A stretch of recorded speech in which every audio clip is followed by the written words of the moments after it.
Hello, everybody, and welcome back to episode 2 of Sideline Banter. I am your host once again, Luke DeReese. Sitting next to me again is co-host Avery Nikon, and behind the computer, we once again have the great Jessica Ferdinand producing the show. Today, we're going to walk through some of the Euros. The first pool games have been played. The NBA Finals has come to a close. As we are recording this, the NHL Game 5 finals are going on, and a pretty cool weekend of golf happened. So we will look to dive through all of that. Abe, do you have any opening statements before we kick it over to Jessica? I think you pretty much nailed it. That's what we're going to cover. Thanks for tuning in again to episode 2. We're going to keep them coming on a weekly basis, so be prepared, and we got you. We got you with some content. Awesome. Thank you, Avery. All right, Jessica, kicking it over to you for the news. Yay. What do you have for us? Okay. So, here's my breaking sports news. I feel like we need a way better title. If anyone wants to help. It's got to rhyme.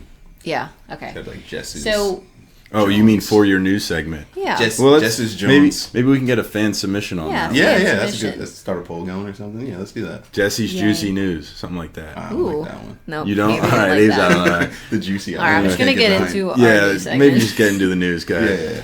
So, the Celtics win in a historic fashion, right?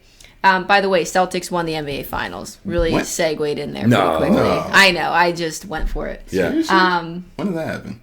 Not only was it the 18th franchise win, making that the most ever, there were a few other fun facts. So, you guys look slightly nervous. Is she testing us right off the rip Again. again? Oh, God. No, I to gotta keep study it next truly next fun, episode. right? Fun facts to keep it fun. I figure we can play Larry like Bird. a fill in the blank. Shh. We can play like a nice fill in the blank. So, Sure. hello, fellas. Yeah. All right. You're up. So- All right, so the fun facts are basically, when I was going through this, not only did they make history with the most franchise wins, which was super cool, there was actually a lot of history made during that game in general. Okay. So, let me just start it off, and I'll say fill in the blank, and we'll see if you guys can do it. If you can't, no problem. So, Huge Jason problem. Tatum. We're going to ship to China if we lose. Yeah. Jason Tatum. Yeah, go for it. Jason Tatum becomes the 6th player to post a 30-plus point game and 10 assists in a title-clinching game. Joining fill in the blank from 2017. 2017, that's got to be the LeBron. Warriors. LeBron. We're clinching a title. Oh, but they won? Yeah. So it's KD? Maybe Draymond? No. 30? Did you see his game 7? Oh, yeah. So In 27. game 7. Am I? He's got 30 and 10 assists in Correct. game 7. Joining, this person. He's the 6th player to do so. 2017 was Warriors Cavs. So it was, Yes, it it was had to be Steph, LeBron, or KD. She Yeah. said, did you say no to my KD or no to my LeBron? No, I to said KD. no to both of those. Oh, Because wow. LeBron didn't win. It has to be Steph. Okay. then Process it's of gotta be Steph Curry. elimination. Yes. Yeah. Yeah. Steph Curry in 2017. We could have been better. Yeah, I don't know why. I don't. Hey, wanna don't give worry. We this- got a this nice, credit to Steph sometimes. fun-filled fill in the blanks here. Yeah. So, Steph Curry in 2017, Michael Jordan 1991, James Worthy 1988, and Walt Frazier in 1970, followed by Jerry West in 1969. Good job, guys. I feel like you did okay. Yeah, I mean, we knew what finals it was immediately, but Just for the viewers, like something's happening. Are you guys whipping out the whiteboard? We're getting yeah, colorful. I don't know if we have a whiteboard segment, but I felt like using my whiteboard. So yeah, for the non-viewers, listeners only, Ave just handed me some new dry erase markers that the studio We're doing has. like ASMR while I'm doing this. Yeah, so let me just away from the... All right, so Avery, since Luke decided he doesn't care anymore. Occupied, yeah. So Jaylen Brown is named the JB. NBA Final MVP, as we know, right? Called So Brown is the first player to win Finals MVP without making an All-NBA team since fill in the blank from Wow. 2015. 2015. away. For Andre me, Iguodala. that would not give it away. My guess is Andre Iguodala. Wow, You mean so the marshes smart. have the death beams pointing at Earth? That man? Yeah, Andre Iguodala in 2015. the coach, Joe Mazzulla, is that how you say his name? Yep. At 35 years and 353 days old, is the youngest head coach to win a championship since this person. In 1969, he was 35 years old, and he played he coached 82 days. Bill Russell? Yes. Yeah. Ugh, you guys are so good. Yeah. I mean, my Nice. leading... I needed or you on my, that one. My, Coach. what's it called? My leading question would be, are the Celtics on their way to becoming a dynasty? You can think about it. You don't have to answer. I want to answer it. I want to answer too. You can go first. Okay. I've thought about things like this for a while, particularly when the Warriors were being asked if they were a dynasty. After the first championship? Or No, it was definitely after. What did they have? Multiple. 2 or 3?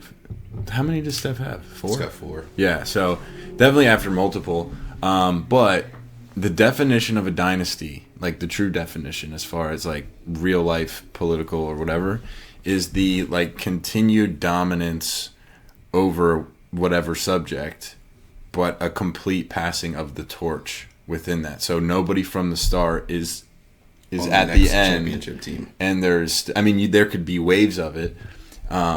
So with that in mind, like, I would say the Warriors is a no until Steph and Clay and Draymond are gone and they continue to win.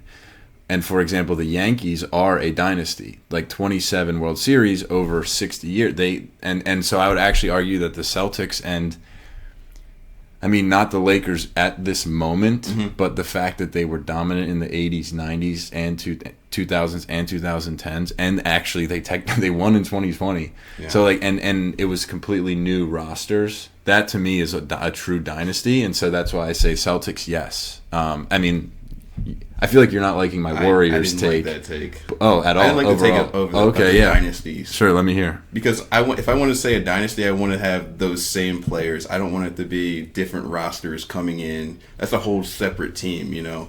I get that it's an organization, but I want the same players to continually win from time to time. I don't want it to be. Well, it's not that they don't. It's not that they don't win. It's like Kareem winning 6. Well, he didn't win them all with the Lakers, but Kareem winning a bunch, or did he?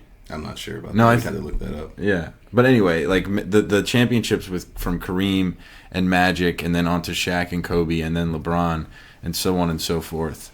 It's not like Kareem has to stop winning to add to create this dynasty. He can continue to win, but ultimately he will retire. And if the Lakers as a franchise are really a dynasty, it's like the Patriots. It's like, oh, I don't know now. I mean, but you still had Tom Brady in that whole span of 20 years. Exactly. So it's like, are they a dynasty, or do I they just think have so. Tom Brady? I think so. I think they're a dynasty Yeah. for that continued dominance. You know, he's bringing in new players. You know, he didn't win the Super Bowl, his first Super Bowl with the same players he won his last Super Bowl with. Yeah, and they were like 17 years apart or something. Exactly. Like I mean, and for sports, I feel like there's just have to be a continued dominance with the same core group of players for it to be a dynasty. Which you're talking about as far as franchises winning multiple championships over a long-term span, I think that's something completely different than a dynasty. But it may be the literal definition, but in sports, I feel like... Jessica, can you look up the definition of dynasty, please? Yeah, I'd be happy. Because I think that's ultimately... You pass it on from... Well, like if So, like, the royal family's a dynasty. Are the Nuggets a dynasty if they win the championship next year? No, because that's just 2 championships, and they weren't great before that. Where they were Well, the championship Celtics only level. have 1 championship recently. In the 2000s, yes. Yeah, in 2008. Yeah. So They they're have not a the 2010s. dynasty, in your opinion. This current iteration, no.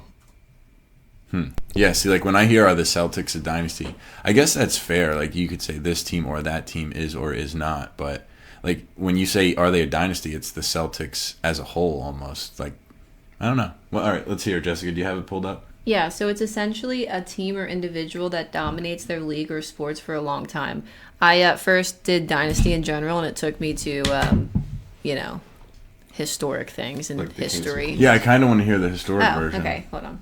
Let me just go back. But that was still helpful. So a succession of rulers of the same line of descent. A dynasty that ruled China for nearly 300 years. I think these are just examples, but a powerful group or family that maintains its position for a considerable amount of time. born into a powerful political dynasty. Yeah, okay, all right. Yeah. So, I mean, we can move on because it's just the opening segment. You can close this out after this. But I think from that, like, my thought would be, yeah, like 300 years. It's the same family. It's the same Celtics organization, and they continue to dominate. So, Yeah. I mean, it's tough in sports because you can't just, like, dominate the way you do when you're a king, obviously. Right. But, you know, they've been relatively good for a long time. Yeah. Oh, thanks, guys. You liked my question. Yeah, Yeah, good. for sure. All right. We're learning so- new things. Yeah. Oh. Nice. Yeah, so moving completely, shifting gears here. I kind of wanted to touch on the Olympics because I absolutely love the Olympics, but we're not there yet. But we are at the point where we're choosing who's on Team USA and things like that, which is super fun for me to watch. Yep. Don't ask me why. Let me know if you guys knew. Did you know that USA Golf has a team and they put them in the Olympics? I did know that. Well, yes. why didn't I know that? Or did I know that and I just ignored You got to it? watch Sideline Banter if you want to learn. True. And we didn't have that at the So, time. so did they make the selection yet? They did. They made the selection today, and it turns out that all of the Olympic Committee, like, you have to have 4 players, so they picked their 4. I'm just going to go ahead and tell you. Yeah. So it's Scheffler, Schauffele, which I feel Kinda really, Schauffele, yeah. I feel really awkward saying his name, but I know that's correct. Yeah, it is. Wyndham Clark and Morikawa. Now I have their rankings because I was curious, and basically all met the automatic qualification criteria by virtue of sitting in the top 15 of the world, or the official world golf ranking. So you just had to be at the top 15. There seemed to be some Yeah, sort that'll of, do it. well, it seemed to be like some ranking situation happening because they're not all like 1, 2, 3, 4. So Yeah, go Is ahead. that the world rankings or is that just the That's US the world. Yeah, that Also, sounds that top sounds 15 right. US Yeah, play- yeah, I mean, that's I great. think there's definitely we got 4 in the top 15. Oh, yeah. I mean, awesome. ultimately, it's like the Team USA basketball. They don't do Olympic trials anymore, or maybe they do, but if they do, it's very soft. I don't think they do though. They just do. tell LeBron he's on the team. They have their rosters and they have like a selection team, and then they kind of Like they LeBron's pick the going to top try names. out. No. They pick the top names. Like there's Okay. a top name sheet, and then there's a selection team. Yeah, I mean, so for golf, like, how do you not put Scheffler on it You and have to. Schauffele? And like, what are you gonna do? Like, do a weekend of 72 holes and be like, whoever wins qualify? They're gonna be like, you could have a fluke weekend And yeah, perform whenever. Yeah, we're taking Scotty Scheffler. I think that's Yeah. number 1 overall. Yeah, Well, that's cool. No, that's cool. On Yeah, I'm that, excited to watch so that. Scotty is number 1. Schauffele, is that how you say his name? Schauffele. Every time I say it, I say it Xander. differently. He's number 3. Clark is 5, and Morikawa is 7 in the world. Yeah, That's incredible, awesome. yeah. I just think that's so cool. Morikawa is Bones' friend. Colin really? Morikawa. Yes, yeah. Yeah. That's Shout actually, out Bones. Shout out Bones. Shout We're out doing Bones. shout outs. That's my favorite golfer. The first tournament I ever watched, like recently when I got into golf, Yeah. Morikawa won, so that's Yeah. my favorite golfer. He's cool. He's got cool interviews. I've seen. I know you're not into the YouTube golf game, but I'm working yet. on it. We'll get you there. Yeah. And he's done a couple. I don't know if he's collabed with any of the guys I watch, but I've watched like a Callaway, not commercial, but just little. I don't even know what to call it. Just showing off their clubs with their pros. He seems like a really cool guy. He's our age, so Which is awesome. We should bring him on He's doing so Sideline well. Banter. yeah, we'll get him on the show. We'll get him on. Morikawa, Invite's if you hear open, this, yeah. hop on in. Sponsored by everybody. So I felt really inclined to add this one in here. So, like going into the College World Series, Florida State won 9-5 today to end the Tar Heels' run, unfortunately. So Florida State's basically headed to the semifinals in Omaha. And Luke, this one's for you. For what it's worth, Vance Honeycutt had another home Great run. name. I know. You know what, Jessica? It's really a bummer that you dropped the Vance Honeycutt name because I was gonna be like, dude, this kid Vance Honeycutt is elite. He's a center fielder. No, but for I said UNC. for you. I knew. I that know, you would like it. but yeah, okay. Anyway, dude, Ave, this kid is so good, and it's weird saying kid now that we're out of college, but he's young, obviously younger than us. He is the only person in ACC history to have, I think, over 60 homers and stolen bases in his career, which is a lot. Like, Yeah. some kids hit 30 home runs these days, but like Nick, for example, was an All-American at Delaware, and he hit 16. Now he hit 362, but 16 home runs is plenty of home runs, or it was. But, you know, kids hit 20 to 30. I say maybe 20 kids in the country, so out of thousands of players, hit 20 to 30 homers. But that all just to say, this dude Vance Honeycutt is legit. He's going to be a high draft pick. He's going to be a top 10 pick. And the College Baseball World Series, if listeners haven't been watching it, I know some people don't love baseball, but it's so exciting. There were 9 walk-offs in during the regionals, but there were 9 walk-offs in the first 12 games. It's just really competitive, and kind of like the same reason everybody likes every college sport. It's just very organically competitive, just kids trying to win for their schools. But baseball, the way there's walk-offs and there's no timer, it's you have to make the next pitch. You can't just milk the clock or whatever. It's just a really fun sport to watch when there's ample amounts of competitiveness. And so the College Baseball World Series generally is, but particularly this year has been really, really good. Yeah, and up next is Kentucky versus Florida, and their game has been postponed due to rain. Seems like there's been a lot of rain down there, so if Luke's gone to you, maybe you'll watch it. I think it's tomorrow, though. Yeah. Depends how fast we get this out. Yeah, Abe's got off tomorrow, so maybe he'll sneak in a couple games. Yeah. But, I mean, they're good. They're throwing, mid-90s now. Some of the crazy kids are throwing upper 90s, even into the hundreds. But I can't recommend watching the college baseball playoffs enough. It's really good baseball. I've got to tell you, I'm completely sold on this Vance Honeycutt kid. Yeah. The name is just straight. It's made for Hollywood. It's a story. Oh, hell yeah. This is, I'm excited to see him maybe make the pros. Is he eligible draft wise? Yeah, he's a junior, so he'll be draft eligible. I'm going to be watching that, and, when he gets to the show, I'll definitely be intrigued. Yeah. One last note on the College World Series, because we got to move on, but I was texting Jay about, some of the better teams because he was interested in watching it. He likes watching the college playoffs. And I was looking through to see Wake Forest, and they weren't good this year. And that only matters because they have 2 top 10 draft picks, or projected top 10. One's a pitcher and one's a hitter. And so it's you'd think they're relatively well-rounded. They have one kid who's phenomenal on off. I mean, baseball's very much, it's weird. It's individual, but it has to be a team at the same time. So anyway, I just found that interesting. No other team has that. And they have 2 top 10 guys who, and that's including high school people. So are they struggling as far as they didn't make the playoffs, or? I didn't follow them too closely. Actually, Jay brought it up because I was take a look at Wake Forest, see what they're doing. I don't even think they qualified for the regional tournament. I mean, they'd have to potentially win their conference or just get an at-large bid, but you would think they would, or at least I would. Yeah, you would think they would, but I'm sure the ACC is very strong. Yeah, it is. So. They got Vance Honeycutt. Yeah. If you're not filling out your roster, you just have one pitcher and one hitter. You may not. Be that and successful. UVA was good. Yeah. So anyway, thought that was fun. Yeah. No, for me, Avery, like you said, following someone like Vance Honeycutt, especially when you watch, you have stake in it once you start watching. Well, if you want more, you got to watch Charlie Condon. Condon, dude. He batted.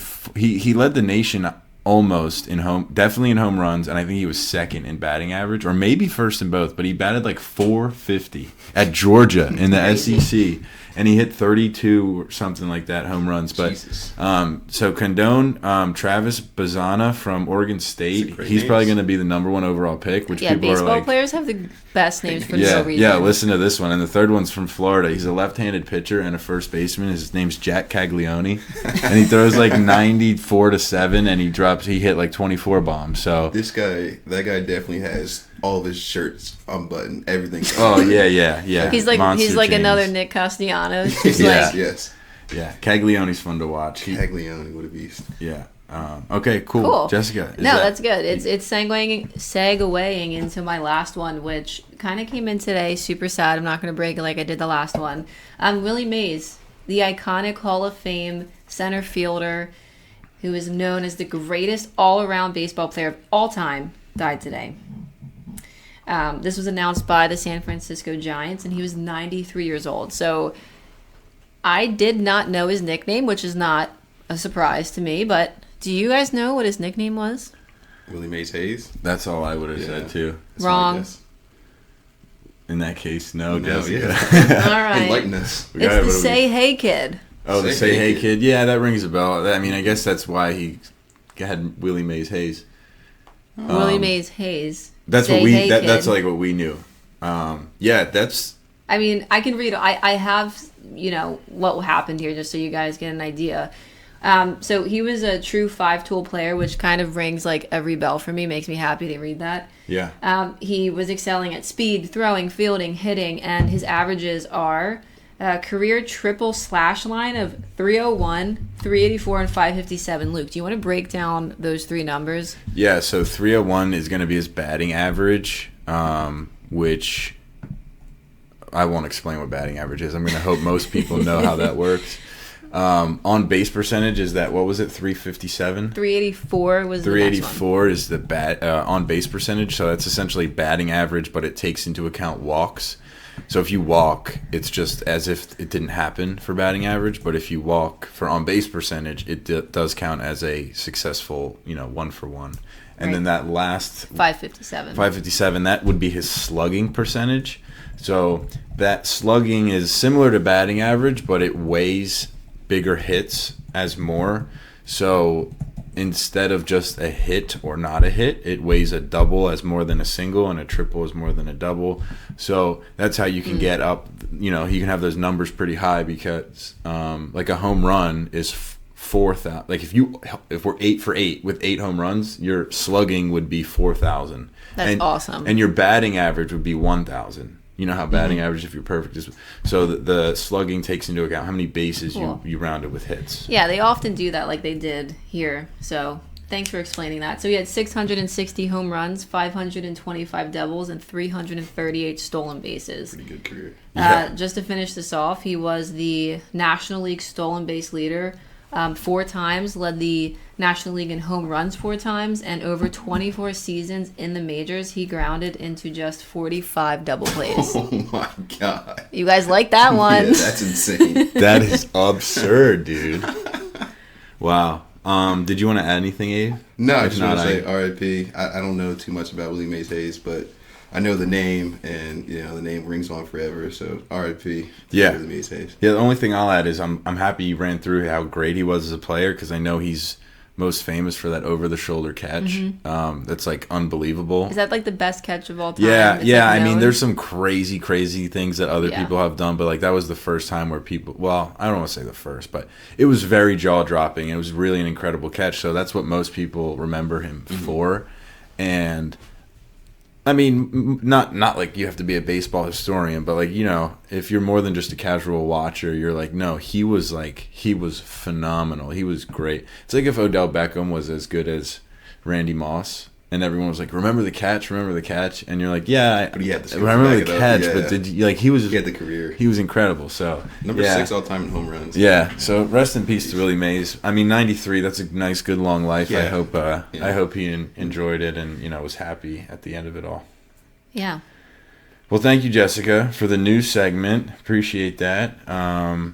Always good to keep us current and even on our toes. Ave, I'm ready to segue into the Euros. Is that cool with you? Let's do it. Awesome. So I think everybody has played one game now. I think that Portugal game was the last one. Am I right? You're correct, yes. Okay. What did you think about let's talk about Germany and Spain, or if you just want to talk about one and the other, it doesn't matter to me. But what did you think about those games? Germany came out hot. It's their home country. Toni Kroos's last tournament. And they really just did the thing, 5-1 against Scotland. They were putting in goals from everywhere. You had Füllkrug on the scoring sheet. You had Musiala, Wirtz. He began the scoring. Even Kai Havertz chipped in with a penalty. So, they're off and rolling in this tournament. They're in their home country. They're feeling really, really good right now. Yeah, I enjoyed watching that game. I'm not going to lie. I was really happy to see Wirtz, Musiala, Havertz, and Füllkrug all score right after we mentioned them all on the podcast. Yeah. So not to toot our own horn immediately in episode 2, but we said we were excited to particularly watch Wirtz and Musiala, but we also mentioned Havertz and Füllkrug, so that was really cool. Nice to see Toni Kroos coming out and putting on a good performance. I think he had 101 out of 102 passes completed, which is just awesome. I wasn't always the biggest fan because I'm a Barcelona guy. I liked Bayern, but I kind of liked rooting for Dortmund too. So not that I didn't like Toni Kroos, but now for some reason I'm just I hope. I mean, I don't know if I'm rooting for Germany to win, but I'm very happy to see him succeed. Mm-hmm. And then one last thing on Germany, sort of, particularly Cruz. I had Pierre Bear, the good old Pops, run through his all-time starting 11. We don't have to do that, but we'll do it, I'm sure, at some point. But all-time, and he put Cruz on it. Wow. Yeah, which I was like, really? He goes 6 Champions Leagues, and he's so efficient. I was like, you know what? Fair enough, but he's not a name that would really stand out on paper. It's more of a feel for him. Like, his stats are pretty good relatively, but his goals and assists probably are never there with your top midfielders. But his game's not that sexy, but it's so efficient. He makes the best passes at the right time. He's got the brain moving, so he is one of the top players in the game for sure. Yeah, I mean, it is really hard to evaluate soccer players sometimes, especially based on statistics. Yeah. Which I think is why people are so surprised by someone like, not to randomly go off track here, but like Jude Bellingham, or maybe even a De Bruyne. Even a De Bruyne, it's all right. A little tech malfunction by our wild card, but that's what she's here for. But like the statistics that Yaya Toure put up, or Bellingham, right? Like, so they're midfielders, and what people don't get is like they're there to create and to show us like the beauty of soccer. No diddy, but like the beauty of the game, and they're still putting up those numbers. Like, I'm pretty comfortable as a soccer fan saying like, no, Toni Kroos is an all-time great. Now, I don't think he's in my starting 11, I don't think but it might be tough to explain to people. Yeah, he doesn't have all the goals and assists, but he's absolutely a game changer. For sure. Yeah. You can leave it at that. Yeah, you said it eloquently. I love that. Cool. All right, so I'll lead with Spain then, even though I still talked everyone's ears off with Germany. And we're just to be clear, we can touch on all the games if you'd like, but I really wanted to cover Germany and Spain off the bat just because of the dominance I thought they showed. Again, Morata, we said like maybe, like probably should. Yeah. He's got all the experience. There's no reason why he shouldn't. Yeah, that was cool. And he ended up scoring, which I'm a fan of because, like I said last time, I hope they don't bore us to sleep with other midfielders. Yeah. But I thought the Spain attack looked lively, looked fun, and put a lot of shots on net, and yeah, it was good. It was not typical Spain, even though the midfield is still midfielding. But what about you? I thought it was more fun to watch than usual. I think it was good because they added some youth into the team. Yeah. They got really good wide players in Nico Williams as well as Yamin Lamal, 16 years old, making his debut, youngest player ever in the Euros. Yeah. I didn't think he was fantastic, but he, when he gets on the ball, he's exciting. You want to watch him. For sure. They've got Rodri and Pedri in the midfield. They've got a good balance. Carvajal's adding into the score sheet in this game. And they did it against a Croatian team, which, I mean, they've been to the finals in what, or the semifinals in the World Cup, and they've made deep runs in the Euros. It may be the end of their golden generation, but these guys are still really, really good. Yeah, I agree. I mean, like they might not be. They didn't look great necessarily. Like I didn't watch Spain and go like, oh well, Croatia's great, and they're just stopping like just a brick wall that they can't get through. But to your point, like it's still Croatia. There's an expectation that they're a good team. You shouldn't just walk right through them. Yeah, cool. So I kind of want to breeze through Albania and Italy. We don't need to touch on every single game, but that one's a little bit interesting. Albania broke the record for fastest World Cup goal of all time. That was so quick. Yeah, so that was fun. And then Italy scored, I think, a little cheeky one, and then a second. And then it wasn't the most exciting game ever, but kind of what we said. We were kind of on the fence with Italy. They squeaked one by Albania, and it is what it is. I'll say one thing about the Albanian fans. Like, even, like, hearing it through the TV, they were so loud the whole game. Oh, yeah. They were just imploring their team on to win. They couldn't pull through, but, the backing from the Albanian crowd was amazing to hear through the TV. Yeah. I thought, their supporters were awesome. And this is something that the tournament's all about, getting the fans out there, having a good time. And I really enjoyed hearing that from the Albanian fans, even though they didn't come up victorious in this one. Yeah, I actually agree. I mean, and I'm not just saying that because you're my co-host and I'm like, I'm supposed to agree. But, like, I don't know if you saw the video. There was Albanian fans on one side of the street and Italian fans on another. And the Albanian fans were taking out raw pasta, And they I did see were that breaking. breaking Oh it my and like gosh, throwing it. And the Italian fans were really great. They were like, "Oh no, mamma mia!" Like they were doing all the classic Italian stuff. Like, Great but it was fans. great. Yeah, it was fun. It looked like they were having a good time. I'll be rooting for Albania. Like, I guess slightly. I mean, I'm happy to see them beat Croatia and even Spain. But yeah, that looked fun. The Netherlands Poland game. I mean, it was only 2-1. I don't think the Netherlands were ever really like necessarily nervous. 21 shot attempts, not many on goal. I would say Poland played well more than Netherlands played poorly. But do you have any disagreements with me on that? So Poland was without Lewandowski as well, which I thought they had a pretty good performance without their leading striker. I will say you did call Wout Weghorst with a G. He kind of saved Netherlands in the end, but I think it was his first touch when he came into the game as well. And he put one in the back of in the net, and Netherlands is going home with a victory for this one. So I just wanted to call that out because you had some Mystic Mac on that one. Yeah, the Harry Potter character came through for us. Little Wingardium Leviosa floated the ball back into the back of the net.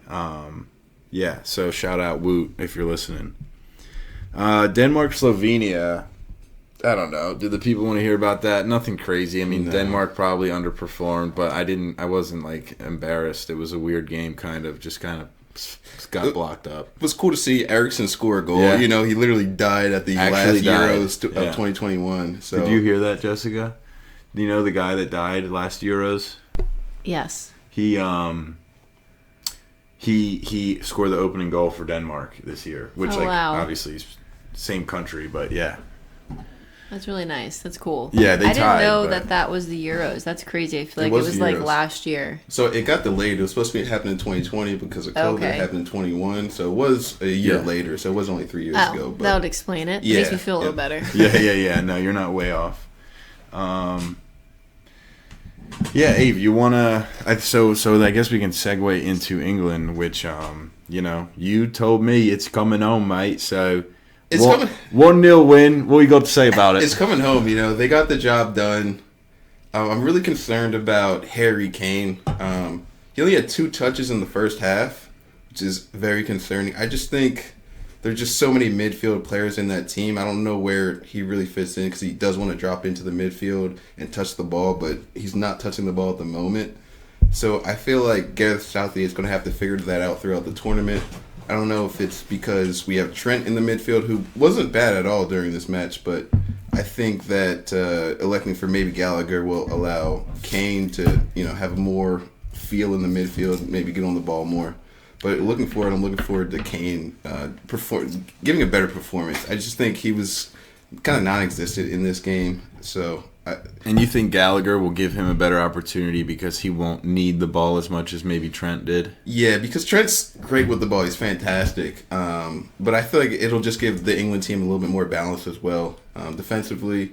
And there'll just be more space because, Trent's always looking forward to make this decisive pass and whatnot. So I feel like get Gallagher in there and allow Harry Kane to be more of a facilitator. Even though he'll probably score more goals in this Euros.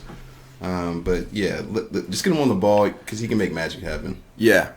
I mean, I won't add too much, but I think that if I'm Southgate, I need to just coach Harry Kane to say, listen, I know you like getting touches. This is the best midfield you're ever going to play with. Yes. And just make some runs or be a target striker for us. But you're going to have to swallow the pill here. I'm sorry, but you can't come back into the midfield. I mean, it's not like he's that... He's good on the ball, all things considered. But it's not like he needs to go. It's not like he's Messi when Messi was playing central forward and he came back and made a huge impact. But so I guess that's one thing. And then I don't really remember what the second thing England-wise was. Foden maybe. Foden didn't have a great performance. No, I mean, I guess I'm fine. I guess I'm good to move on off England. I will say Bukayo Saka had a great performance on the right wing. He was absolutely tearing Arsenal to shreds over there. Bukayo Saka had a great performance. Love to see more of that from him throughout this tournament.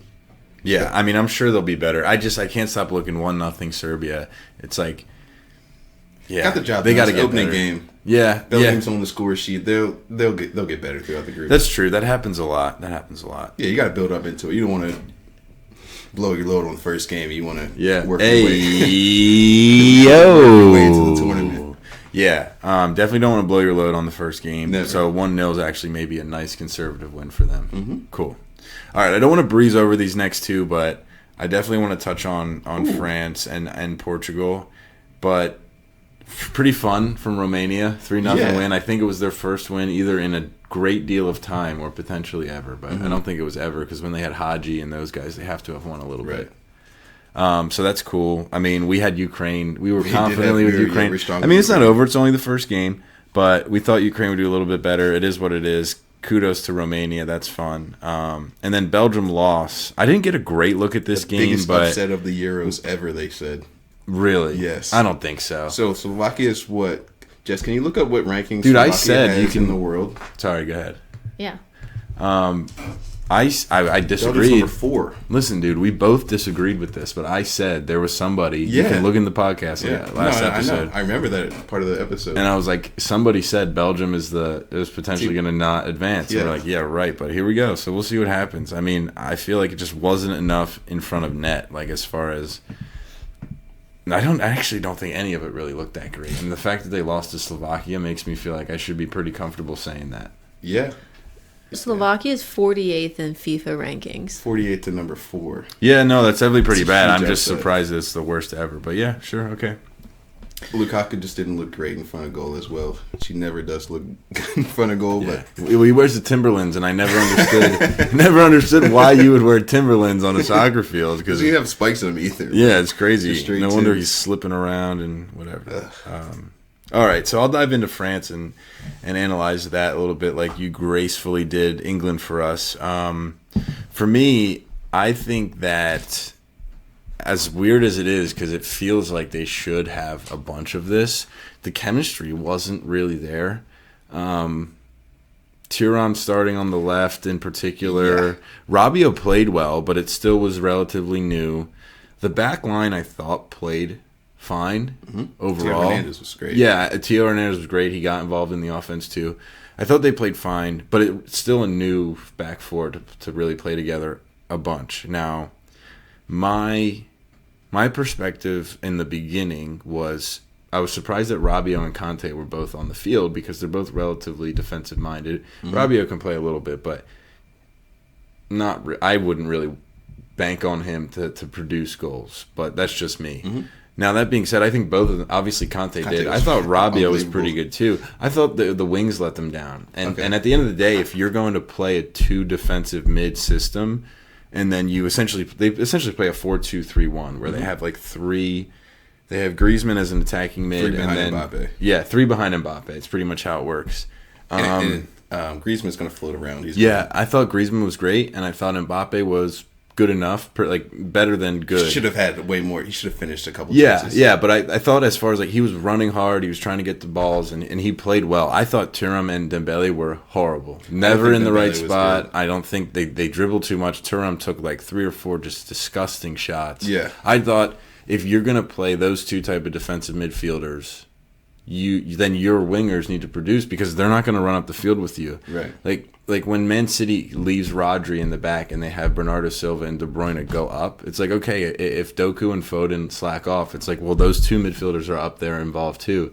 But on this team, I mean, Rabiot's going to want to be involved. He's that kind of player. He's like, I want my touches in the box. But Conte is definitely not. He does not and care. Rabiot generally isn't because it's just he still is a defensive midfielder. Yeah.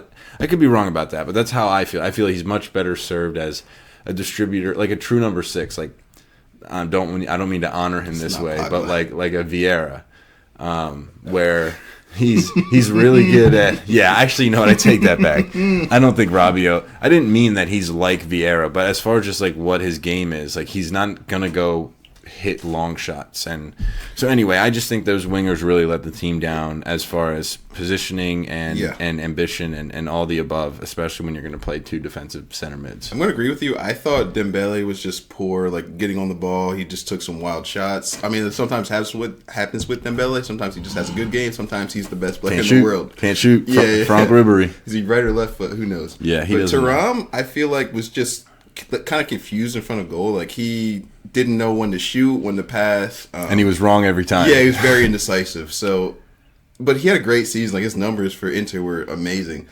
Maybe if he plays, fully as the number 9, I don't know. But it's a new position maybe for him. I don't know. Yeah, it could be that. He may need to learn how to play with Mbappe. Yeah. And you have to morph around Mbappe because he's unbelievable. Yeah. But it's the first game they got to win. They escaped free. So we'll see what happens in game 2. Yep. You want to walk us through these last two? Turkey and Georgia. I didn't watch too much of this game, but 3-1. One thing of note, the first goal from Turkey from Mert Mulder was unbelievable. I don't know if you've seen it. I did it. I'm for some reason I'm not remembering exactly. It's a volley with the outside of his right foot into like the upper 90 of the goalie's reaching for it. Amazing goal. I'll have to take a second look. I thought you were actually going to bring up the second goal by Arda Güler. He's yeah, that's what I was getting to next. Yeah. Okay, sorry. Go ahead. What did you want to say? I don't have much to know about. I just like him. I wanted to say this in episode 1 actually, but coming into the tournament, he was one of the players I wanted to watch. Oh, sure. Because he's a Real Madrid guy. He was injured most of the season, but they love him in Real Madrid. Like they think he's amazing. He's very technical, so I wanted to watch him play. And he's young too, right? Yeah, he's very young. He's 19 or 20, even like really young. So I wanted to see him play. I didn't get to watch much of this game, but I'm going to watch the highlights again after this podcast. But 3-1 Turkey. Yeah, and then to round us out for the Euros, there was that last-second Portugal goal, 2-1, scored in the 92nd minute. And actually, there was a goal that was disallowed. I don't know if you caught that. I know, obviously, we can't watch every single second of every single game, but there was a goal that was disallowed. I forget what minute, maybe like in the 70s. So anyway, Portugal comes out on top. Czech's a weird team. I don't know what to think of a 2-1 win over them, but I guess kind of what you said, like for England and France, a win's a win. It's the first game of the tournament. You cannot blow your whole load in the first game. You can't do it. That's everybody knows that, and so 2-1 win, come out with the victory.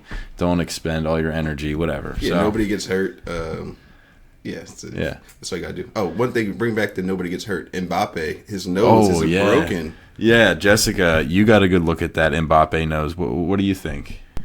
I don't understand. Like, can you play with a broken nose?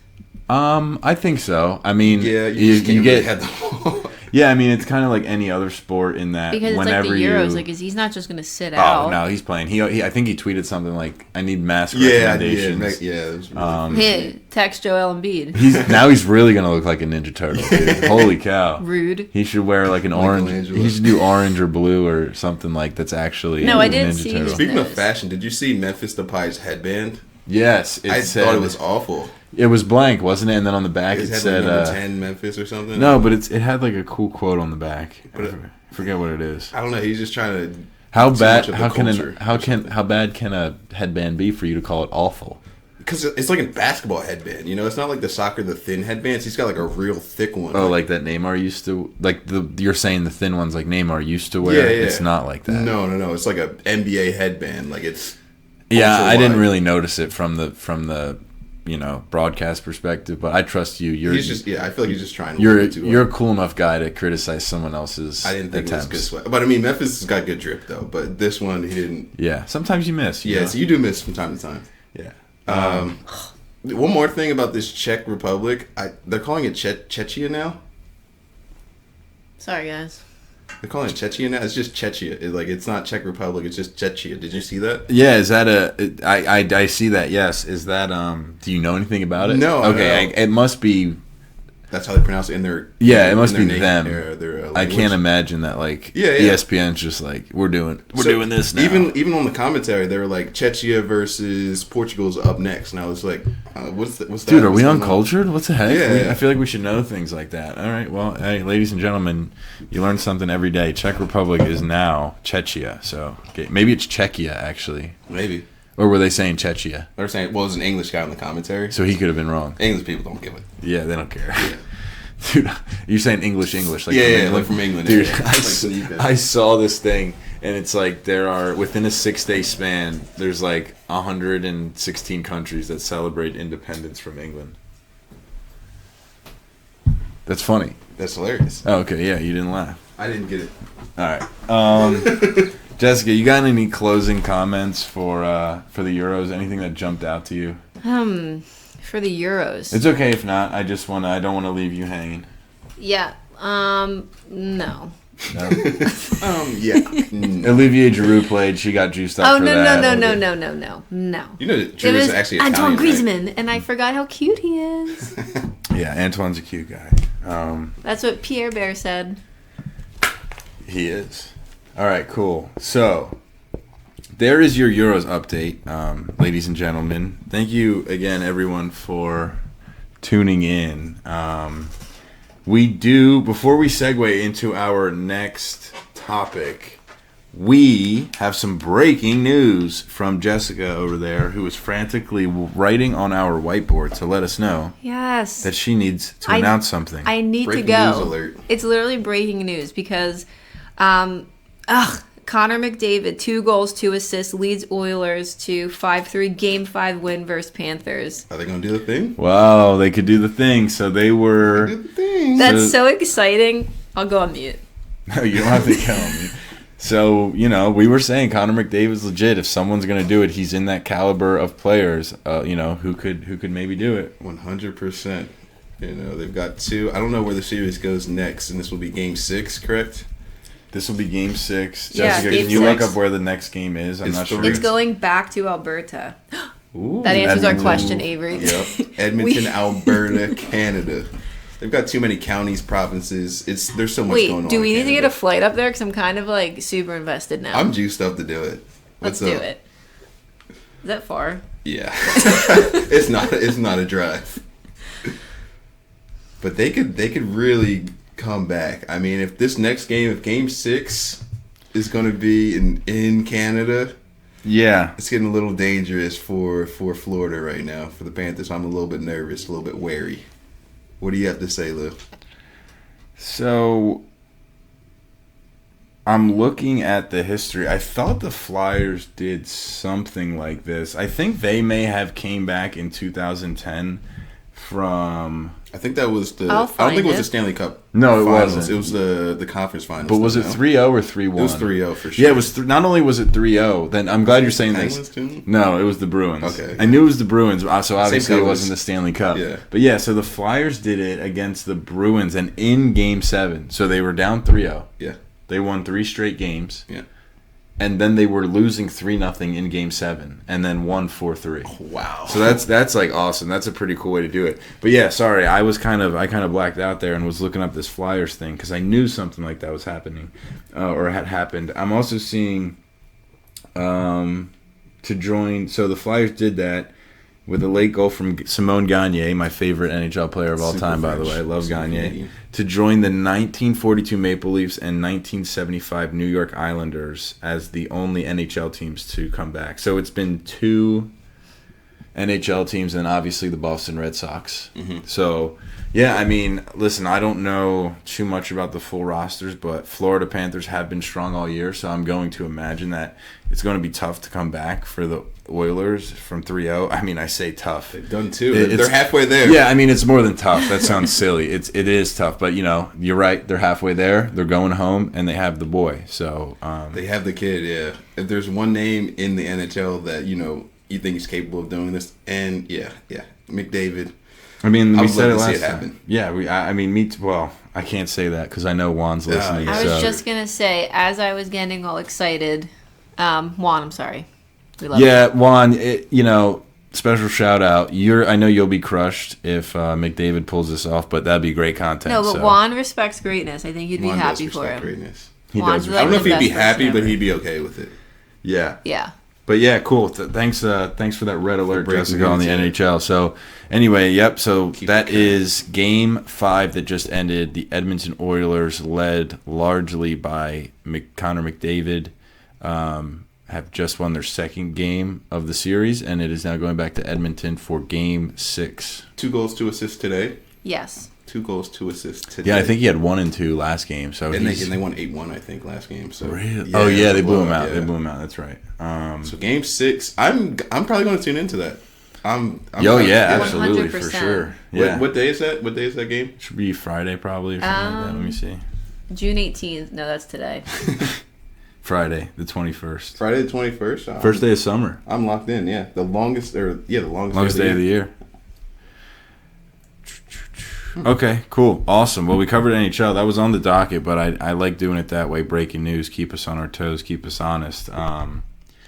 So, obviously, we have another finals series going on right now. Or we did. It was recently completed. Jessica alluded to that in our news, but we want to make sure we dive into that a little bit further. So the Boston Celtics defeated the Dallas Mavericks last night, 106-88 to win the series 4-1.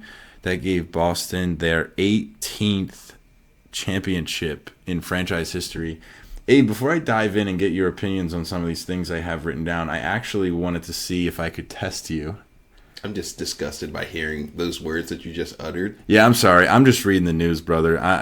If you don't know, we are Philadelphia fans. I mean, again, we keep an open mind, as you can tell. We support every great athlete, essentially, but something about Boston will never sit right. Man. So we'll... It's a somber day in Philadelphia. Yeah, hopefully this will get your mind off it, Abe. So my question to you is, Boston just broke the record and won their 18th championship. Can you name me the top 5 franchises of championships NBA Finals won? I have a hint for you, but I don't want to give it to you because I think you can get it without. So it's going to be Boston, Yep. Lakers. Yep.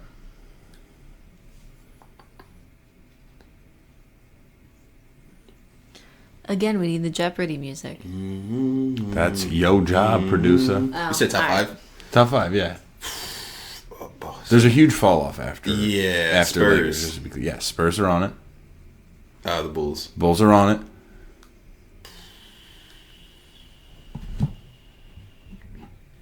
So that's 4 out of 5. And if I'm not mistaken, you have 1, 2, 3, 4. Awesome. In order, not on purpose, but I'll take it.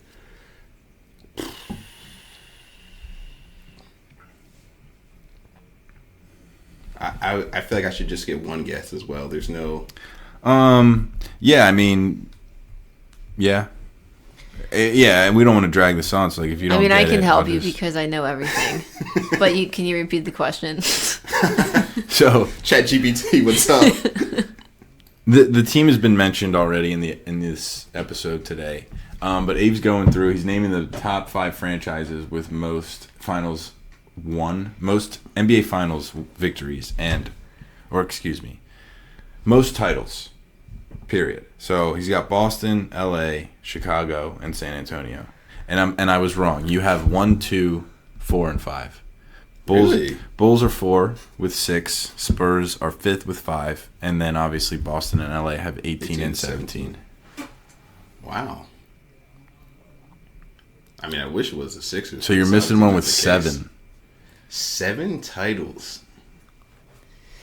7 titles. Just give it a shot. Give it a whirl. Yeah, because I'll just tell you, and then we can go on. It was 2, and then 1, and then 4. Can I get a hint? It's a tough hint because they're pretty iconic players. This is it could be. I want to go. It's a dynasty. It's a dynasty. I mean, I'll just say the team that split the Bulls. I don't know. I'll just say the Rockets. It is not the Rockets. It is the Golden State Warriors. Yeah, because they won with Chamberlain and then obviously the 4 recently. So okay. But anyway, yep, cool. Yeah. So I just wanted to open up with That was a good. that. I thought it would be fun. I thought you would get it, but obviously, at least me too. The Golden State Warriors would have been the toughest one because I just know Jordan has 6. Dude, I just feel like I never give Steph any credit. Like I already said that in the podcast, but Steph's one of the greatest basketball players of all time. I should give him more credit. Now that I know. Yeah. Yeah, and he was really dominant when he was really dominant, obviously, but like crazy. Yeah. Not just like a little bit. He was unbelievable. I mean, he still is, which is crazy. He's like 36, 37. So yeah. Okay, well, back to the NBA Finals then. Thanks for entertaining me there, Ave. So anyway, Boston wins. MVP goes to Jaylen Brown. What? First, before we even get any further, what do you think about that? So I did call it. Yeah. I did call JB MVP. I mean, he had already won the Eastern Conference MVP for his showing throughout the whole Eastern Conference playoffs. And Jason Tatum was good, but he never really had a Jason Tatum-esque where it was like, I'm putting my stamp on this game. I am the best player on this team. Mm-hmm. And Jaylen Brown was just super consistent, always there. Jason Tatum had like a couple off nights. Jaylen Brown, I feel like, didn't have an off night. And he just played super well. Like, you could not give him the MVP, you know? Yeah. Yeah, I think ultimately that's where they fell. But I'm going to read a couple stats to you and let me know what you think. And also, Jaylen Brown also was playing. I mean, Luka Doncic still got his numbers, but Jaylen Brown pickpocketed him. Like, you saw that. Was that matchup more Jaylen Brown and Luka than Tatum? Yes. Okay. And you saw him pickpocket him, I think, twice. Three times. Yeah, three times. So it's like the optics look good for JB. Yeah. And I feel like you just had to give it to him. Just because how consistent he was, and he still put up really good numbers. I don't know if Tatum bested him for points, but well, that's what I was surprised about. Is like eye test felt the same way as far as Jaylen Brown should have won the MVP because he was more consistent. He showed up every game and played really good defense. So it's like yeah, sure. But I was taking a look at this. Jessica, we'll play a game with you then here. Who would you give the MVP to? Player 1 averaged 22.2 points per game. Is this NBA Finals? Just NBA Finals? Just in the NBA Finals. 22.2 points per game. 7.2 assists. 7.8 rebounds. 1 steal and 0.6 blocks. Mid. Okay, got it. That's a rough start. That's a pretty good series. I'm kidding. Okay. Okay, player 1 two, on and on. Player 2 was 20.8 points, 5 assists, 5.4 rebounds, 0.8 blocks, and 1.6 steals. Okay. That's it. Player A or player B? That was it? Yeah. I mean, off a whim, I want to go player A just because it sounds more like wholesome. Like he sounds like an all-around better player. Not, for yeah, what well, it is. so I agree, and like I think if you did it that way, well, I don't necessarily agree. I agree with what she said, but I don't agree with what I'm about to say. Because Jason Tatum is player A. Yeah. He had more points. He had more points, more assists, and more rebounds. Now, he also had Brown. He had 30 and 10 in Game 5 last night. Yeah, and so I'm happy Jaylen Brown got it as a fan. I think he deserved it as a viewer that I was. He shot a better percentage by 5%. Tatum outshot him at the free throw line by 20%, just about. I guess what I'm saying is it could have went either way more than I thought it could have went either way. If you're just looking strictly numbers, yes.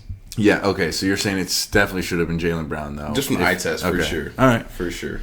All right, cool. Well, I wanted to run that by you just because there was some controversy. No, I mean, I don't know if you want to call it controversy, but even Jaylen Brown said, "Hey, I'm sharing this with you" when he accepted it. I don't know if you saw him say that, but he said, "Hey, this is me and Jason. We're I turned the TV this. off. Yeah, I saw her over like double digits. I was like, "There's no way I'm watching this." Yeah, seeing Al Horford hold the championship, bro. Are you kidding me? Oh no! I know Al Horford. I can't with that dude. It's so tough. We gave him the perfect opportunity. Dude, he was so good for forgot 2 how to weeks. play. And then he forgot how to play basketball. And he should have been so good with Embiid. There was no reason for him not to be able to play. He was for 2 weeks, and then he turned to a secret agent, dude. It was... Yeah, it was rough. He ruined the process. All right, well, so you're saying that you think Jaylen Brown should have won the MVP, which is fair enough because that is based off of a particular sample size of games. My question to you is, what if you were starting a franchise? Yeah. If you're starting a franchise, are you taking Jaylen Brown or Jason Tatum? Can I have both? Well, they have both. Yeah. That's what Boston has, but wow. I'm not going to lie to you. I'd probably go JT.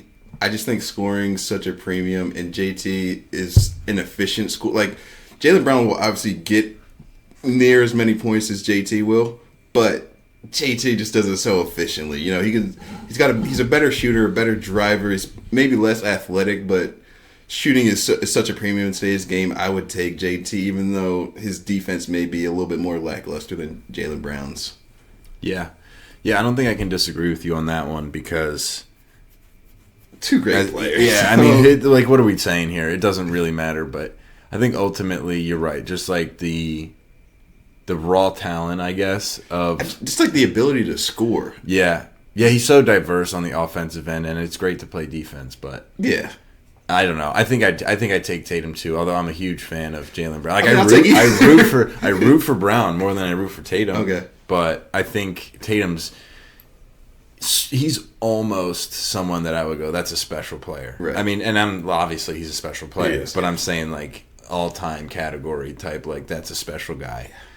He's almost there for me, so I think I end up having to go with him. Yeah, I mean, he's 6'8", can dribble, can shoot.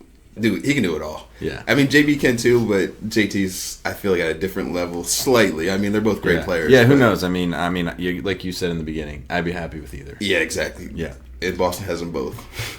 Yeah. So on the other side of that was Luka Doncic, who made his second Western Conference Finals in a row, and his first Finals obviously lost, but super young, plenty of time to win another. There's like all these greats. It's easy in real time to be like, oh, he's got to figure all this stuff out. We gave him a hard time for defense too, like everybody does. But interesting Euro basketball take based off of that. You've got to run this to me because I'm not familiar with this take. So I saw this take from Gilbert Arenas. Now, listen, I do not listen to that podcast. I do not think he has many good takes. I don't know that this is one, but I wanted to bring it up anyway. He is insisting that the NBA is on this trek, this longing to grow and to include like as many people as possible, and which I guess they are trying to grow to Europe and all that, but to do so they are like removing the toughness of the league so that the Euro can come in and play and be competitive because there is less defense, which they don't play. We only shoot threes, which is what they do. Yeah. We don't drive and like really put our nuts in people's faces and dunk over them the way Vince Carter did because they can't do that. Yeah. I don't know. I think it's probably a little bit of just the way every other sport is generally trying to get safer for their players. And then also like they're nasty, so they're doing it, and people are like, well, we can't stop them. No. So maybe let's have a guy who can do that too. But anyway, we don't have to dwell on it, but I wanted to get your take because I don't know. I don't think that's necessarily. So there's two ways you can look at it. So the EuroLeague is actually a lot more physical than the NBA. There's different rules within the EuroLeague. So in the EuroLeague, there's like no 3 seconds, so people can camp out in the lane. Oh wow! You can be a lot more handsy on players. So I'll disagree with that take, but there is a little bit more flair to the European game. I would say there's a little bit more. I don't know what the word is for it, but it's like the Latino baseball. Right. They're a little bit extra. So like they're inventing new moves. Like the Euro step got invented. And like, it was brought to the NBA by Ginobili and a couple other players, but like they play with a little bit more finesse, but there is also strength to their game. They're not just all finesse. Like I mean, especially new school. I think in the past, like maybe in Gilbert Arenas' era, he maybe got caught up with softer shooting only type of Europeans, but I think there's legitimately athletic and good players these days. And then to your point where you're saying like these players are so good that we want to broadcast their talents to the world. I mean, they are changing the rules a little bit so that these players can make it into the NBA. Yeah. Like, I wouldn't say Steph because Steph works his ass off. He's he's one of the strongest players. Well, yeah, I mean, you'd have to say they're changing the rules for Steph, too. But he's not a finesse player is what I'm trying to say. Like, that's not his game's not finesse. Like, he's working through screens. Like, he's getting fouled every single play. Like, it's not that situation where, like, he's asking for calls and, like, he wouldn't play in the NBA if they didn't change the rules for him. But do you think like Jokic couldn't play in the NBA in the 90s? Jokic would be dominant. Yeah, like all these greats would be so dominant. Yeah. So I mean, I thought it was interesting because it is. He's a little Kanye West to me sometimes, Gilbert, but he said that, and I was like, I mean, there's like some sort of correlation there. Yeah, he was fun to watch. You know who I liked from that era a lot? And he's worse than Gilbert Arenas, but I feel like they were like on par. But Baron Davis, I love Baron Davis. Baron Davis is a beast. Yeah, when he rips his shirt out, yeah, dude, that was awesome. And he was like undersized guy, but he had the bounce, and I feel like he was like a little bit chubby always. And like you wouldn't expect him to have that much athleticism, but he had it, Oh yeah, like Steve Francis. Yeah, too. Those guys were like a little chubby. They're like Steve Francis was flying. Dude, I think his vert was like 46. I think he has the best ever vert. Yeah. Cool. Well, I guess that covers basketball. Season comes to an end. We got the draft. Bronny maybe goes to LA, plays with Dad. We'll cover that when we get there, unless you have really strong opinions on it. Yeah. No, we'll wait until see what happens. But we'll pick basketball back up, as we go. If something cool comes up, we'll be sure to cover it. But basketball season ended last night, people. So. I hope you. Well, no, I don't hope you were a Boston fan, but Boston wins this year, and we move on in sadness. Yeah, that's all we'll cover for the NBA for the rest of the year. We don't need anything more. No parades, nothing. It's just Boston won. Great for them. We'll see you next year. We will not be covering their parade. We will not be covering Dave Portnoy's opinions on that. Who's that? No, don't know. I've never heard. Heard. If you're from Boston, you're a fan. I'm sorry. Not really, though. Yeah. You guys have plenty of championships. You'll figure it out. You're not going to be too sad if a podcast says they don't care about you. Fairs. Cool. All right. Well, next on the dock, I have some U.S. Open action, and I know, you're into golf somewhat, Abe. I'm just getting into it. Yeah. Pretty new to the sport. But Bryson DeChambeau won the U.S. Open. Now, that's pretty fun for a lot of younger people, I think. For the frat boys. Yeah. Like Francois, my older brother, I don't believe is a fan of DeChambeau. I don't think Mike is either. I'm not sure. I could be wrong about that. I'm not sure either. But I actually am. I'm not a super fan. I like watching other people a bit more. But DeChambeau does a lot of work with YouTubers. He has his own channel. Okay. But he does fun things. Like he tries to see how low he can shoot from the red tees. And he's a long driver. I don't know. Jessica, you'll like this too. Bryson DeChambeau, he on a worldwide scale has competed in and potentially won. I think he's won long drive competitions where there is a fairway that you have to land on by regulation, but you it's not like you're golfing a course. You just nuke these balls, and so he's won those, and he kind of gets this reputation of that's all he can do, but. He got him working. That's what I was gonna say. Yeah, throughout this U.S. Open, he got himself into some trouble, and especially on that last hole, he hit out of the sand. And then putted in for birdie, and it was like, whoa, all right. I mean, obviously, people know he's good. He's pro. He's on tour and that, but he really showed that he can do more than just hit the ball far. Mm-hmm. Then, I mean, not only that, I don't want to just eat up all the air in the room, but I'm happy to keep going. No, keep going, because I don't know too much about this topic. I watched a little bit of the highlights. I know about the Rory situation. Yeah. Rory was so close. Oh, my gosh. And he hasn't won in so long, I believe. Yeah, it would have been fun to see him win. And especially, the way he was doing it. He was putting out of his mind. And Bryson was up going into the last day, I want to say by 2 strokes, and Rory was just, he was making 20-plus foot putts consistently. And it comes down to the last 2 holes, I think. Yeah, he went up by 2, and then Bryson kind of locked in, and he was down 1.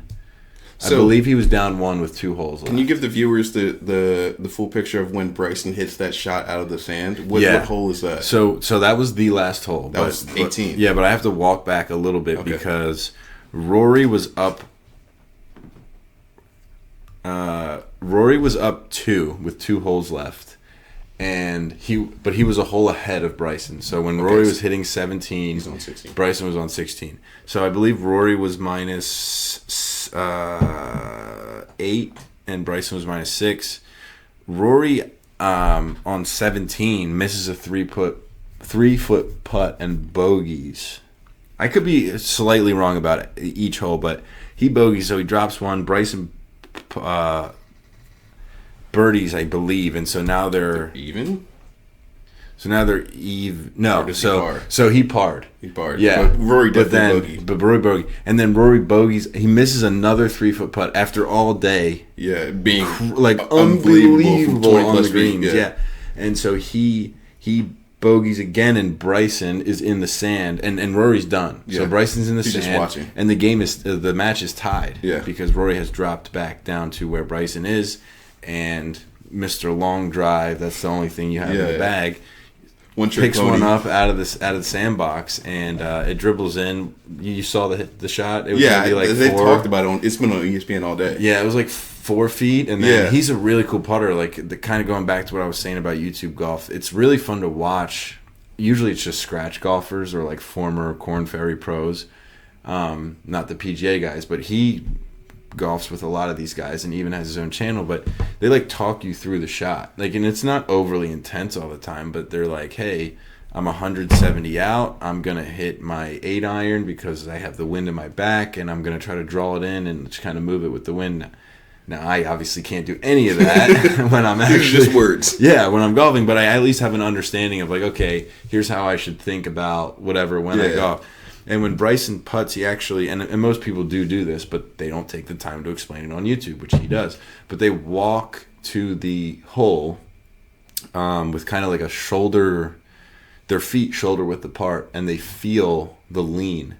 And so he literally like calculates in his head. He doesn't like look at it and say, oh, I think it's here. He knows how far it is. And then based on the way his feet are, like one's lower than the other, it's really sensitive. Like we couldn't go do it. You have to practice. He goes, okay, well, it was 10 feet away. Or so it was, let's say it's a 9-foot putt. At 9 feet, it felt like this. At 6 feet, it felt like that. And at 3 feet, it felt like that. He's calculating this in his head. Yeah, so he goes, okay, well, so I know I need to hit it 2 ticks this way because that's how the math turned out, essentially. Mm-hmm. And he like just does it, and it like works all the time. So it was really cool just to see him, because I'm like, I've stood over a ball that was 6 feet away and been like, oh, here, that's the line, and it's whatever. And I'm just like, it's always a field putt. Right. Like I look and I'm like, I think that's right to left. Right, Abe? What do you think? But and just a like, guessing game for you, yeah. These guys have a scientific method. Right. As far as pace is concerned, I'm like, this. But he, in his head, he's actually like, oh, it's a 35-foot putt. So I need to go this far back and hit it, and so I've seen him kind of do that in his head, and it seems it's cool. Yeah. So anyway, I guess other people are doing it too, but the fact that he takes the time, puts it on YouTube, seems like a generally nice guy, and he plays fun games with the YouTube golfers. As far as like, I gotta check it out. You gotta send me some links. Yeah, he just competed against Garrett Clark, who is he's a part of Good. Mm-hmm. Garrett is a scratch golfer, maybe better sometimes. Mm-hmm. So very good, like really good. And Bryson golfed with a golf set from 1925 or something. They were like wooden handles, like he couldn't even swing full force because he would break them. Yeah. But it was fun to watch, and like Garrett had obviously 2024 clubs, and like the advantage is ridiculous. But at the same time, it's like, well, he's a pro, so like how so who's gonna win? And I won't spoil it. I'll send it to you. But send it to me for sure. He just makes good content. So. But back to Rory, him versus Rory. Yeah, sorry. So anyway, he hits that. He hits make that. A short story long. Yeah, make a short story long. He hits that shot out of the sand, and then he putts in for birdie, and he wins right there. Boom, because his score, I believe he dropped to -7 or 8, and Rory was stuck at -6 or 7, whatever that one shot difference was. So heartbreaker for Rory. I'm a fan of his, but It was a fun way. It was a fun way for the fans at Not least for to Rory. watch. Yeah, not for Rory. He was gone before that. Before that putt hit the bottom of the hole. They made a joke. He's like his plane already took off. Oh, Like he's yeah. gone. Yeah. I have some stuff about Live Golf here, but I think we covered enough of that. I don't think the people Live Golf. It's a little bit fun if you don't know about it. You want to do it? No, I got to take a piss. Okay. Yeah, we'll take a TV timeout here. I think we did enough of golf. All right, so that's going to wrap it up for golf. Long story short, DeChambeau won, and it was pretty fun and dramatic. Ave, we'll run through a couple more topics just to wrap it up here and, make sure we keep it diverse. First thing up. Juneteenth. I'm not off. Yeah. Damn. How do you feel about that? A little bit racist. We won't state the name just to keep them. Yeah. I wish we were off tomorrow, but we are. But I am. Jessica and I are not. Avery is. We are jealous. But this upcoming weekend is the Formula One race. What do you got? Barcelona? Do we have Barcelona?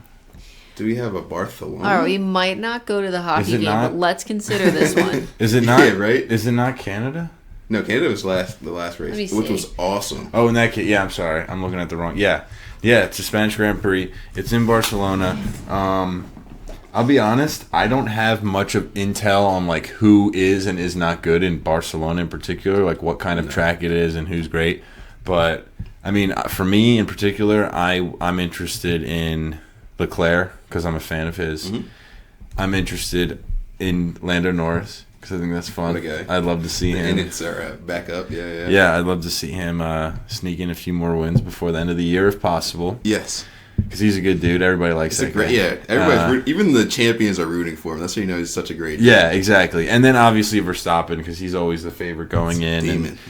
And, I think he gets under people's skin, but it's because he's so good. Yeah, but he's so good. He's ridiculously good. He's unbelievable. Yeah. So I don't know if everybody, it's just like a Tom Brady thing, but I mean, I'm excited to watch him. You can tell how good he is because even this year, how Sergio Perez is performing, you can tell that Verstappen just knows his car. Like, they have the same car. Verstappen knows his car. He knows the limits, and he's pushing it to the limits, and he's destroying the competition.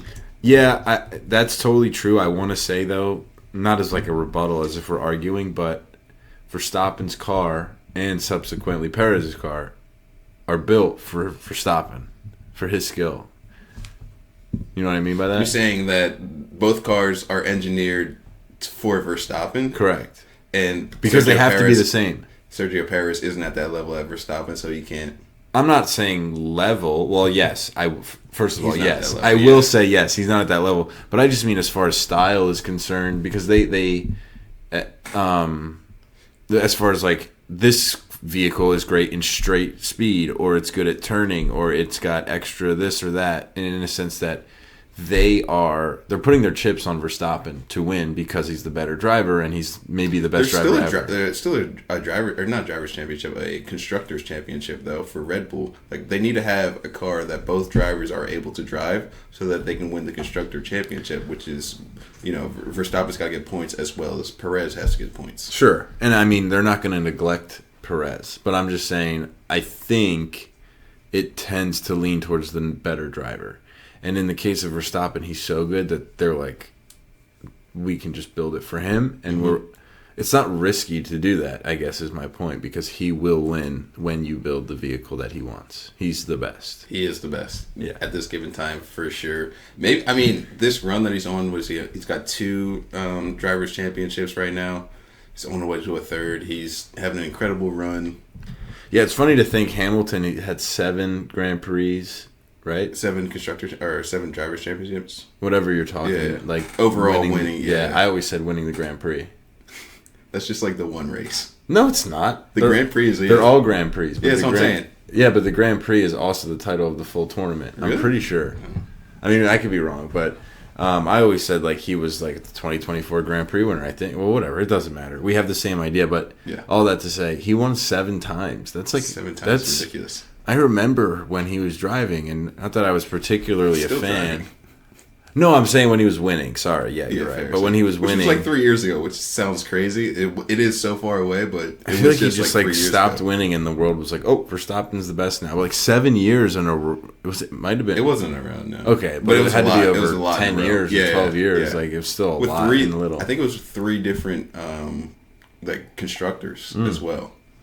I think it's a McLaren, a Mercedes, and I think there's one more, maybe Williams that he won. Yeah, with. that sounds right. And this is a perfect segue. His new contract with Ferrari. That's gonna be fun. Boys. Like I don't know that he's washed. Like you said, it I don't felt like think it was he's so washed, recent. no. So what do you think? What do you think about that? I don't think he's washed, but he is getting older. I mean, there is so much of Formula One is on reactions, and obviously you're going to lose some as you age. Sure.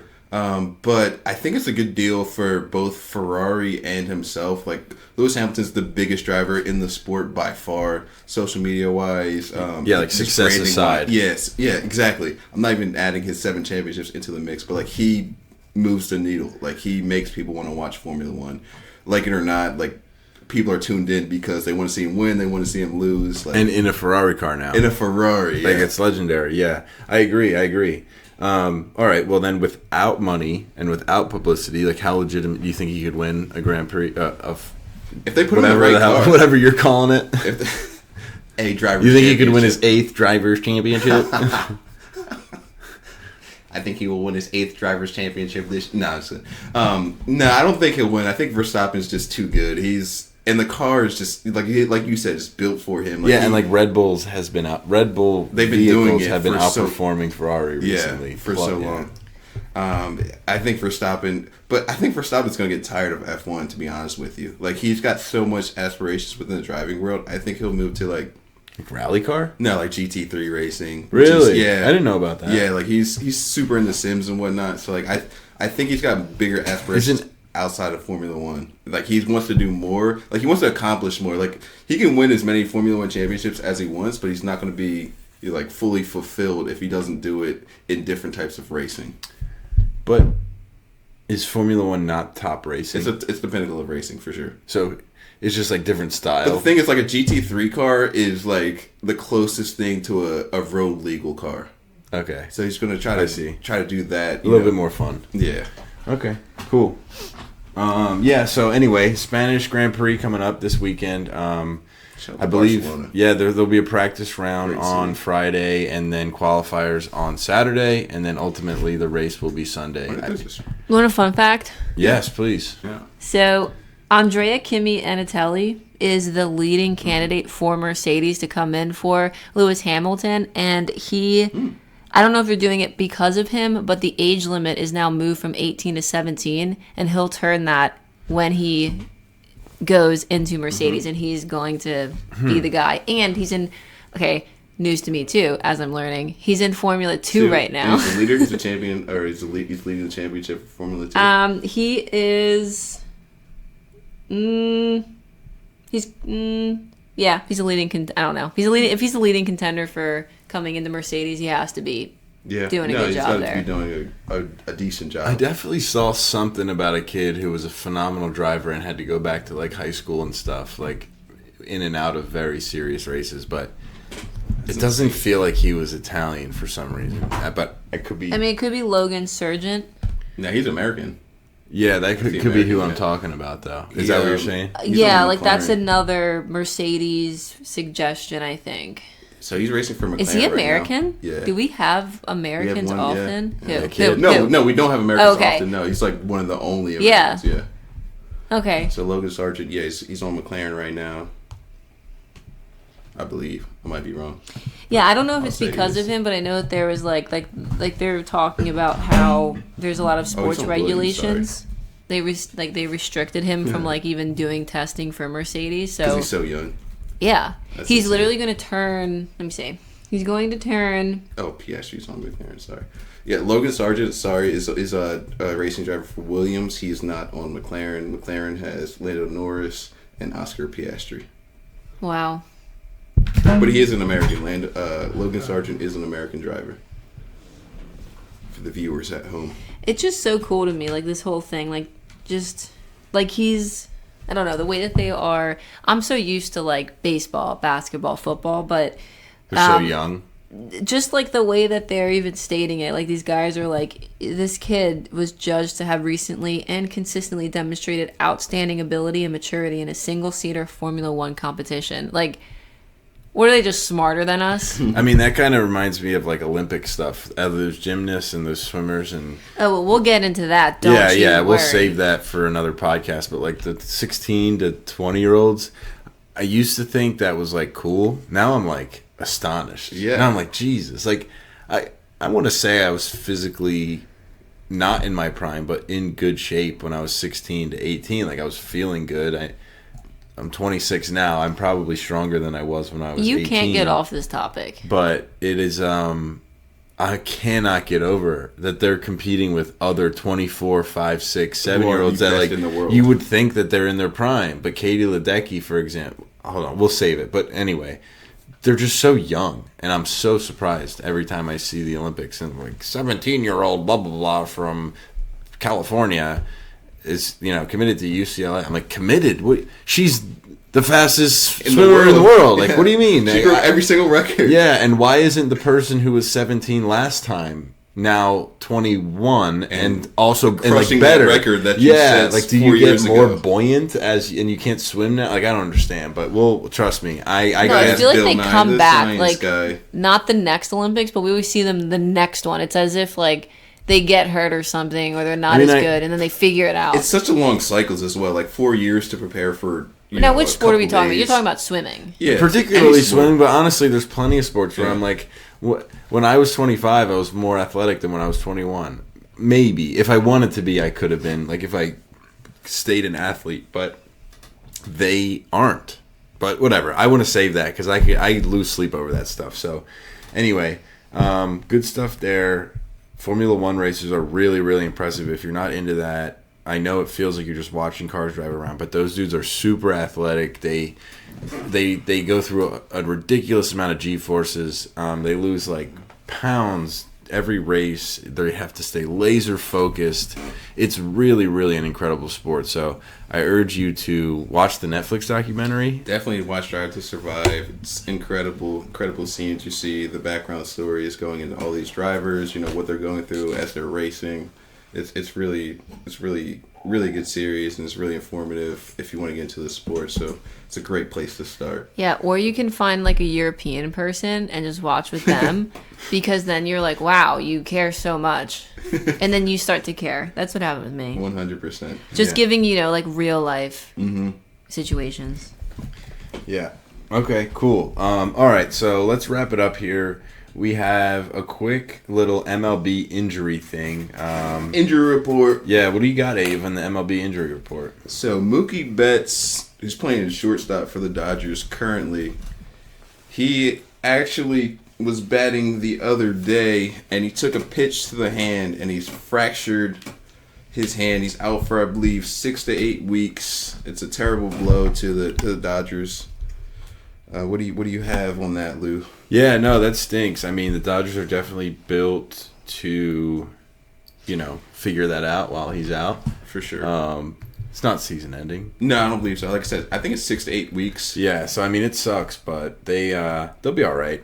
Mookie is an incredible athlete. I think he's batting like 300 as well. Like yeah, I think he's batting like 326, and he's slugging too. He's phenomenal. I was a huge proponent, and now obviously this doesn't age well because he's always hurt and he got thick. But Mike Trout, oh my gosh! If anybody doesn't think Mike Trout's unreal, then they do not know ball. Sports, yeah. But Mookie Betts in that 2018 year, he won the MVP in 2018, and I was like, all right, this guy. And listen, I mean, I'm talking about like the Bryce Harpers, the Nolan Arenados, the Paul Goldschmidts. Nobody is Mike Trout for me. Like, I can be wrong. I'm fine with saying I'm wrong, but Mike Trout was on another level. Like his rookie year, he was competing with Miguel Cabrera for MVP, and Miggy was he hit it for the Triple Crown, which is like not never been done, but it rarely happens. And Mike Trout, otherwise as a rookie, and the next year would have won MVP, but Miguel Cabrera, who's awesome, like deserved MVP, just randomly, again, not randomly, but had unbelievable years as opposed to just like very, very, very good years. But like Trout as a rookie batted 336, 36 homers. I believe he got into the triple.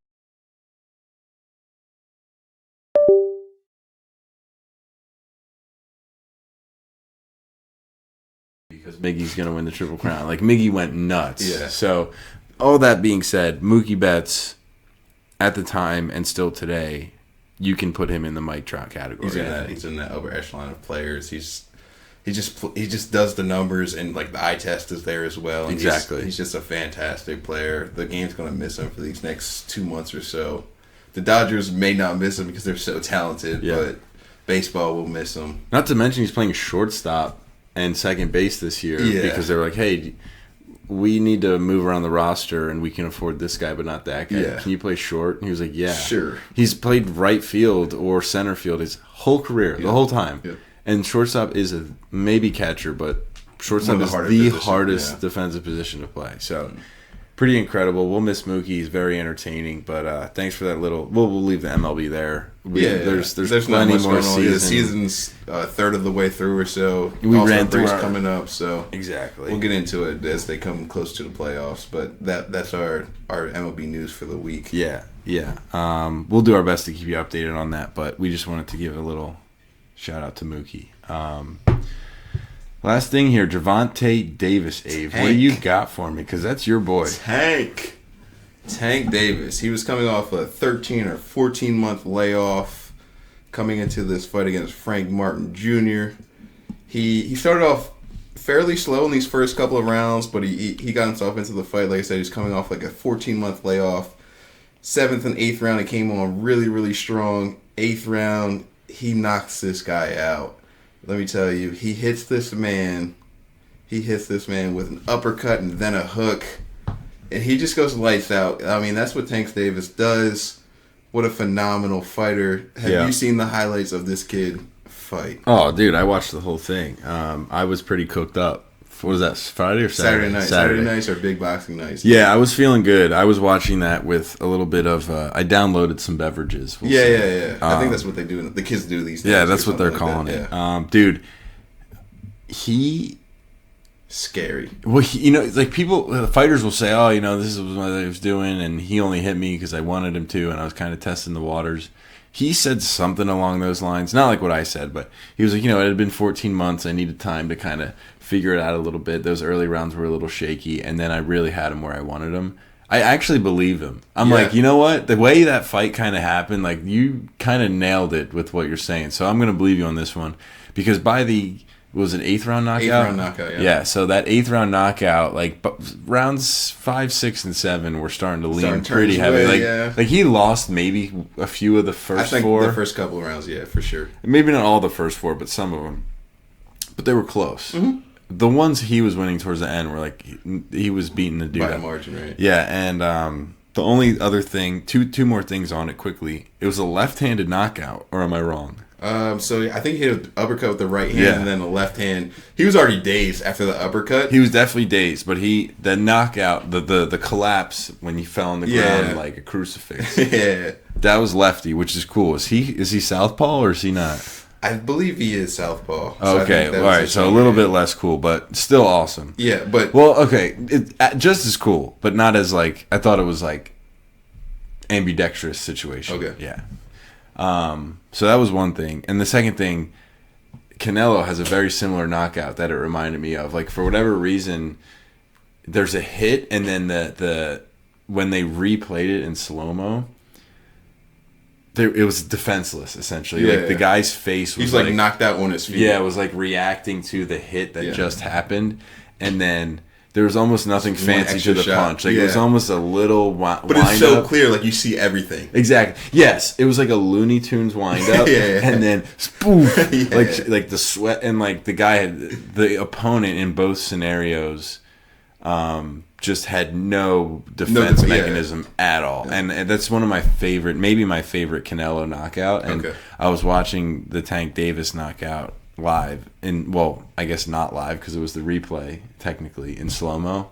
And I was like, whoa, that was very similar to the defenseless, just absolute wind up. I don't. It's like when you're doing the punching bag at the carnival. It's like there's nothing stopping you. Here we go, bang! And if you notice, Tank didn't even turn around. He hit him. The dude fell down, and the ref is like, "Go this way," and like starts counting. And Tank's already doing backflips into Narnia off the ropes. And he's still counting. He's like at 7, and Tank's doing backflips like he did not care. One of the greatest pictures in all of sports, honestly, that backflip was incredible. Did you see an actual picture, or you're just saying I've seen the picture of it, yes. Oh, I have not seen one. It looks like it's out of a movie. Oh, yeah. It looks like an art piece. But watching awesome it happen, picture. that's what I was like, there's obviously a picture of this somewhere, and it's going to be epic, but I have not seen it bro, yet. I got to show you after. But, bro, it is unreal. Yeah. And, like, he just brought it. Tank's the full package, man. He brings people out to the fight nights. He delivers on the fight nights. They're so explosive knockouts. They're just so fun. Dude, 5'5", 135 is crazy. I'm sorry. I think he would beat my ass. But that's crazy that he's 135. Yeah. And he's 5'5" or 5'6". Well, he's like 135, but then like fight night he's probably like 150. Yeah, I guess you're right. They weigh, but okay. Yeah, still 5'5", 150. He looks. He's got so much power. I guess like if you're stronger, I'm not saying for the people listening or for anybody watching who doesn't know who I am. I'm like 6'3", 215. I'm not saying that. Cap, stop the cap. That is not cap. 6'3", 215, all Catholic. Oh yeah, first team all Catholic. No, but I don't think that I could beat up Tank, but I'm just saying that. Just put it out there. He seems so. He seems like he would be fearful. He would strike fear into me when I watch him box. But if he walked into my home or into this room right now, he would be shorter than this tripod. and I would stand up and I'd have to go, this guy would beat me up. Yeah. This guy would beat my ass. Yeah. And it's like, maybe he would. I'd assume if we were boxing, obviously he would. If we weren't boxing, he still probably would. Yeah. But he's literally. You got a chance if it's not boxing. It's like I'm fighting a 6th grader. Yeah. Well, because the people go, with the craziest power that you've ever seen in your lifetime. Right. And the people and accuracy. To all the people, Alex Arcangeli in particular, although you are very strong, brother, so it is a little bit different. But like, there's more people who are not as strong and athletic as Alex who make this claim. So to all those people, you say, "Oh well, I could in a street fight. It's totally different, and like, there's no rules. And trust me, I fought before." I'm like, wait, time out. There's so many fallacies to that. First of all. You think you've been in more street fights than a professional boxer has? Like you think Tank grew up sparred more rounds than street fights you've been in? Exactly, or he's probably been in real fights too. I can't imagine they all have grown up these beautiful lives of just prim and proper boxing. Like most boxers actually grow up in like nice neighborhoods and like they have well-to-do fathers, well-to-do families. Like they're like in a full family, like a nuclear household. So if you're not on cam, they can't get your sarcasm here. Unless you're they being get it serious. through the mic. Yeah, they'll get it through the mic. Yeah, so exactly. But so that's all just to say, like, oh, well, you think you're more badass than a professional boxer, right. And then two, the whole like, I'll just grab him and choke him and fuck him. Whoa, sorry, but it's like, dude, what do you mean? By that? Yeah, I was gonna say up at the end of that, and then I chose not to. So now it's a little sus. Yeah. Oh. But anyway, so the people who say I'm just gonna grab them and punch them and they can't move. They're so fast and athletic. Like, you know how many people are trying to punch this dude in the face and they're professionals and they miss. They can't. They can't hit him. He's like a little rat or like like you're running around trying to grab this guy. Better hope he's not listening. Yeah, I mean, sorry, Tank. Listen, all love. You beat my ass. Just to be clear, I'm just saying. Wait, that's exactly what I'm arguing. Is that like? No, you like train like go catch a cat outside. Yeah, like what do you? Oh. You can say that I would tackle him and beat him up, but at what point do you tackle him? Like, how do you get that close to tackle him? Yeah. So imagine this: you go for the spear, dive, tackle, and he goes, oop, one step to the right and uppercut right in your freaking nose. It's like, I don't know. And it's on the button too. Like his accuracy is insane. Like if you're in a telephone book or booth or whatever, and it's like one of those weird ones, you just grab, like you're right there and he can't run. Sure, you're stronger than Tank, but. I don't know. In I a just real feel like fight, you yeah. make it seem so simple. And it's like, oh, just tackle him. It's like, dude is a freaking super athlete who can punch you, and you wouldn't even see his fist come at you. You'd be on the I feel like ground. if he punched you, like you'd lift up from the ground. That's how Yeah, hard he I know he's small and skinny and not heavy, but they hit just as hard as we do. As like, well, it's not even about like how hard they hit, as well as like their accuracy. yeah, like, they'll hit you right in the temple. Exactly. Yeah. So anyway, I think that's enough for boxing. Tank got that awesome knockout. I think it was a pretty iconic. Yeah. And what a night yeah. in Vegas. One night we're going to be at those fights. You know, we're going to be there soon. Yeah, when the podcast blows up. Yeah. What an event. Cool. All right, so this takes us to the end of our episode, ladies and gentlemen. And what we like to do here is, if we have it, run through a 2-minute drill. So, and as always, Jessica leads us off. Anything we missed? Anything you'd like to add? Anything fun, Jessica? I don't know why I always have to start with me. 'Cause you're the wild card. I'd like to keep you on your Like- toes. It's going to happen at the end of every episode. Yes. So you could say no. Thanks for listening. Oh. All right, Jessica is going to pass on the 2-minute drill today. Pass Abe, the what? Batson. Do you have anything on the 2-minute drill for us? I think so, I do. Let me see if I bookmarked anything to talk about on the podcast. I have something. Justin Timberlake was arrested, and they released his mugshot. JT? Does he look good? Oh, you didn't know that? No. let me He was see. arrested. Does he look and good? I think he was driving drunk. Beast. Savage. Here you go. That's a low battery. That's hilarious. She always says that, dude. She will never, on the first try, show somebody what she's trying to show them on her phone. Hold up. All right, I got a I'm couple. so sorry, but I have to continue here Yeah, for a go sec. This is from Pop Crave. They have a little blue check on Twitter, but I don't. Famous. I mean, you can pay for it. You can pay for nowadays, it. yeah. So Pro. I don't know if this is true, but Justin Timberlake allegedly had traces of Molly Poppers Hey. true. I don't even know how to Where's say these. Poppers? Coke in his bloodstream Oh my God. following his DWI Is arrest in Justin New York. Timberlake a black man? Dude, yeah. That was Avery, Why did he have not to Luke. everything though in his bloodstream? He was having a good time. Jessica obviously. Biel must have been giving him a hard time. That is a good John. Anywho, that's my 2-minute drill. I got a couple actually that I've bookmarked that I want to talk about on the podcast. We only got 2 minutes, so. I'm gonna try. Spain's run of 136 competitive games with more possession than their rival going back to 16 years to Euro 2008 final is over. Croatia with 53% of the ball today, and Spain with the 3-0 win. Wow. All right, into my next topic. All right, 100 plus yards rushing games since 2010. Who do you have at the top of your list? Can you say that again? 100 plus yard rushing games in the NFL since 2010. Who is at the top of your list? Shady? Yeah. Am I? Oh, you just wanted my number one? Yeah. All right, No, cool. no, We'll stop it there. I mean, keep going that's after fine. that, though. How many do you want? Like 5? Give me 5, and I'll let you know if they're on the list of 10. Since 2010. Yeah. Derrick Henry, Yep. Todd Gurley, No. McCaffrey, No. 2010. Le'Veon Bell. No. Oh, rushing only? Rushing only. Ezekiel Elliott. Yes. I can't Just believe. give me 2 more, and I don't. No, I say can't yes or believe no. how many no's I got there in the beginning.